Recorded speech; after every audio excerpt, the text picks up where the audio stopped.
Predators are aware that an animal has only two defenses against attack: fight or flight. If an animal flees, the predator knows which strategy the prey has chosen and goes after it. People obviously cannot choose either strategy, so they choose a middle strategy, standing one's ground. Since the situation is not amenable to resolution by instinct, the predator must think. It's during this thinking stage that humans can remove themselves from the encounter by slowly backing up. Instincts are behaviors that are most often right than wrong, and thus contribute to the animal's survival and reproduction. Immediately chasing something down that is running from you is a good idea, as it is likely prey, just as being hesitant with something that is standing its ground is a good idea, as it may have some means of defending itself. We humans can apply reason to these choices. Animals simply act according to their nature, which has been selected by trial and error.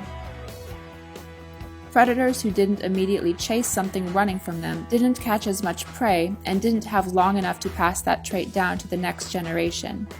That's the way instinct is propagated. This is due to the fact in animals' psychological functions. Most animals do not think like humans. Where we think about events in our day-to-day lives, past discussions we've had, or future conversations we need to have. Most animals, especially dogs, live in the moment and only think, react to what is happening now at that very moment. This is in their DNA, instinctive if you will. So when another animal takes off running instinctively, they give chase to catch their food for survival. Even if they are domesticated, it is still an instinctive reaction.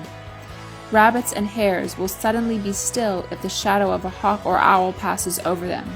They are prey. Their instinct is to be invisible for as long as possible, then run like crazy. They rarely have to hunt down a fast-moving herd of lettuce.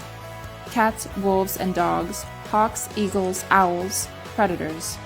Most of these creatures have eyes toward the front of their head. Their vision is stimulated by movement, and it's not always their strongest trait. Dogs smell. Cats hear even the idea that birds are going off eyesight isn't entirely correct.